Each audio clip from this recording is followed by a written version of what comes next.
Tamam, bugün biz optikanı təkrar eləyəcəyik. Həndəsi optika mövzusunu, yəni ümumiyyətlə optika nədir? Optika bizdə işıq hadisələrini öyrədən bir bölmədir. Yəni elmin elə bir bölməsi var. İndi məsələn mən burada şəkil çəkmişəm. Bu şəkildə bax mənim burada göstərdiyim H hündürlüyü olan cisimdir. Bu isə onun günəş gəlibdir. Bax bu günəşdir də. Günəş gəlib burada müəyyən qədər bir kölgə yaradıb. Bu da kölgənin uzunluğuna da bir H deyirəm. Baxırıq ki, burada da müəyyən bir üfüq bucağı yaranır. Düzdür, alfa bucağı. Yəni H bölünsün, cismin hündürlüyü bölünsün, kölgənin hündürlüyü mənə verir tangens alfanı. Sonra məsələn belə bir işıq mənbəyimiz var. Yenə də günəşdir bu. Deyək işıq mənbəyi deyən nədirsə. Burada bir cismim var. Dayanıb belə. Düzdür? Bu da ekrandır. Belə bir şəkildə bizə verilibdir. Deməli, S burada, bax bura S yazıram. Bu S nöqtəvi işıq mənbəyidir. Cismin hündürlüyünə H deyirəm və ekranda həmin cismin H hündürlüklü kölgəsi yaranıbdır. Deməli, mənbədən cismə və ekrana məsafə, mənbədən cismə məsafə D-dir. Bax, mənbədən cismə məsafə hara demək istəyirəm, yəni onu göstərim. Mənbə bu deyil, bax bu bizim mənbədir. Mənbədən cismə qədər məsafə bax buradır. Bura D-dir. Və bir də var. Mənbədən ekrana qədər məsafə. Mənbədən ekrana qədər məsafəni də gəlin başqa bir rənglə göstərək. O da bax bura olacaq. Yəni əslində o da buradan keçir, üst-üstə düşməsin deyə mən bunu belə çəkdim. Biraz belə olacaqdı. Belə. Bu da mənbədən ekrana qədər məsafədir. Buna da deyək bir L. Buna da L deyirəm. İndi baxırsınız ki, burada biz oxşarlıq görürük. Yəni düstur olaraq H bölünsün, bax bu H, bu kiçik H bərabərdir. Bu H-a uyğun hündürlük L-dir də, düzdür? L bölünsün. Bu kiçik H-a uyğun məsafədə D-dir, bax bu D. Yəni biz burada oxşarlıqdan istifadə edirik. Riyaziyyatdan birinci qrupsuz, yəni hər halda bilərsiniz oxşarlığı. Yəni burada bax oxşar olan bu böyük üçbucaqla elə bil ki, oxşar olan bax bununla budur. Bax bu da oxşar. Bu. Mən bunun oxşarlığını yazdım. Yəni bu cür məsələlərdə bilin ki, nə edəcəksiniz? Oxşarlığı necə yazacaqsınız? İndi baxaq həndəsi optikanın əsas qanunlarına, müstəvi güzgüyə. Deməli, birinci olaraq işığın qayıtma qanununu öyrənək gəlin. İşığın qayıtma qanunu nədir? Mənim bir düz xəttim var, bir müstəvim var. Deməli, bura bir şüa düşübdür, düzdür? Burada bir perpendikulyar seçirəm. Yəni burada bir perpendikulyardır. Perpendikulyardır, yəni müstəviyə perpendikulyardır. Bu işıq belə düşdü. Sonra da belə nə edəcək? Qayıdacaq.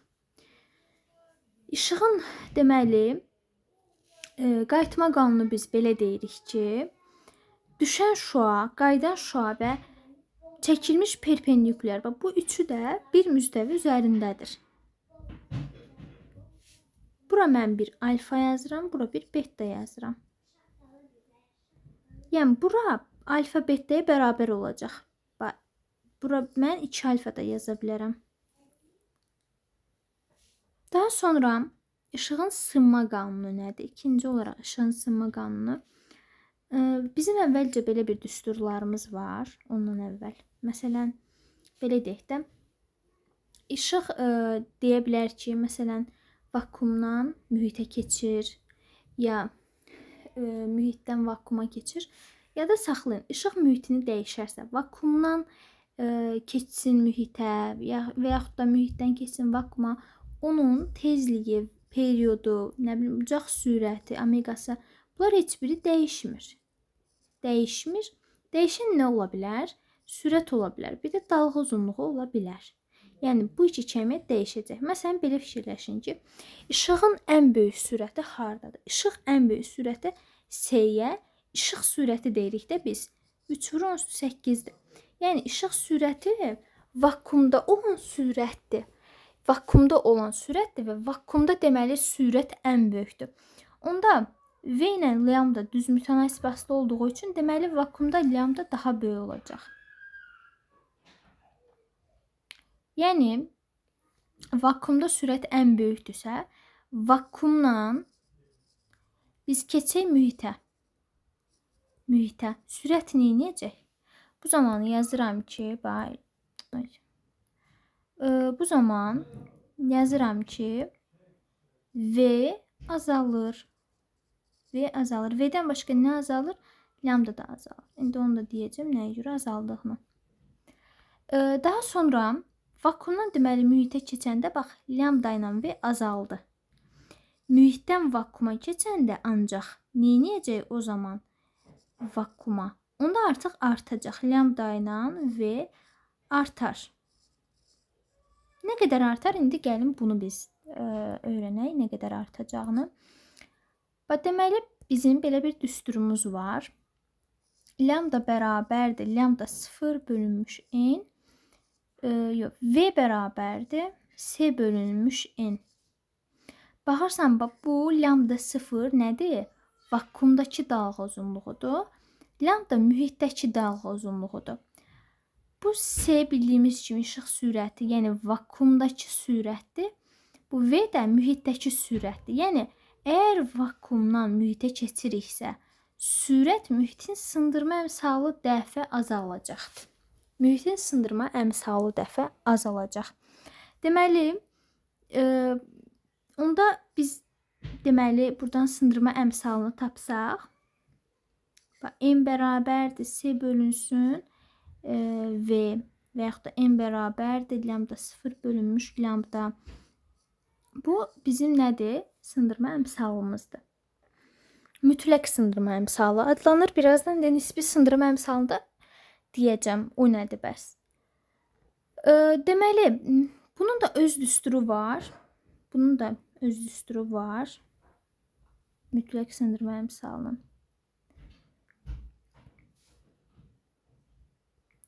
Deməli, n bərabərdir. Kök altında epsilon vurulsun mü.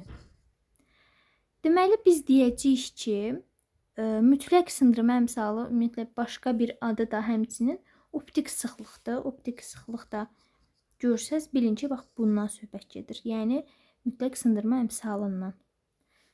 Lambda 2 böl, lambda 1 bərabərdir. V2 böl, V1 bərabərdir. N1 böl, N2. Buradan görürük ki, N daha böyük olan mühit optik sıx mühit adlanır. Yəni, lambdalarla düz mütənasibdir, düzdür? Amma baxırsınız ki, sındırma əmsalı ilə, yəni tərs mütənasib, bu hardan gəlir? Bunu məhz buradan yazdığım düsturdan görmək olar. Bu düsturum, bir baxın, bu düsturda baxırsınız ki, bu S-dir, vakuumdakı sürətdir və dəyişmir. Yəni, bu sabit qalır. Onda sabit qalırsa, əgər V ilə N necə mütənasibdir? Tərs mütənasibdir. Yəni, onlar bir-biri ilə tərs mütənasiblər. Ona görə yazdım ki, V2 bölünmüş V1 bərabərdir N1 bölünmüş N2. Bəs lambda 2 bölü lambda 1 niyə oldu? Çünki V-nin özü də lambda ilə düz mütənasib asılı idisə, deməli, baxırsan, lambda burada yenə də N ilə tərs mütənasib asılıdır. Məsələn, bizə deyə bilər, şəklini çəkim. Necə bir məsələ tipindən bəhs edirəm, onu deyəcəm. Məsələn, bizim belə bir səthimiz var. Bura havadır, bura hava. Burada sudur, deyək ki. Bizim şüamız gəlibdir belə. Bu da perpendikulyardır. İndi bir belə, bir də belə.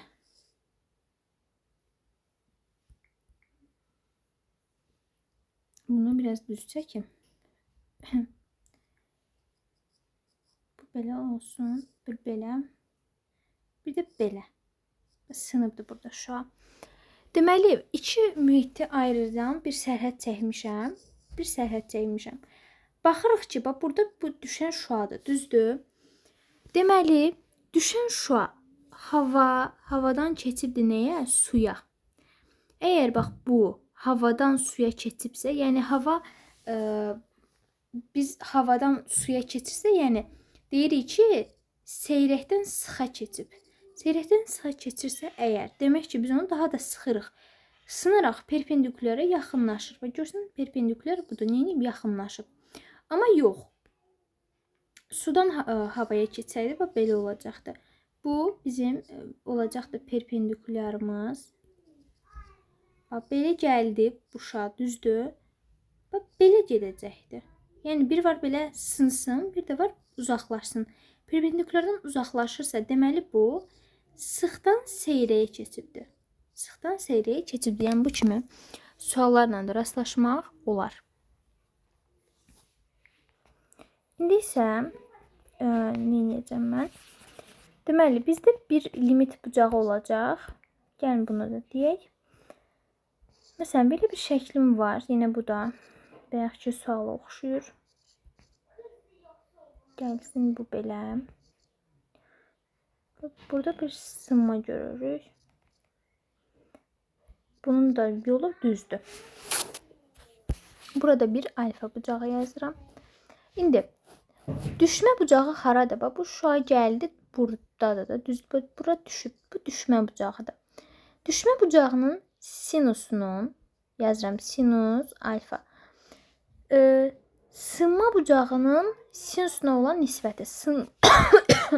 Sınma bucağı da bax buradadır. Bax, burada sınma, burada bir beta yazıram. Böl sinus beta. Bax, bunların nisbəti verir mənə nisbi sındırma əmsalını. Nisbi sındırma əmsalını verir mənə. Bunu da n yazırıq. Yəni, bura mən n1 demişəm. Burada n2 demişəm. Düzdür? n2 bölünsün n1 bərabərdir n-ə. Yəni, mühitlərin nisbi sındırma əmsalıdır.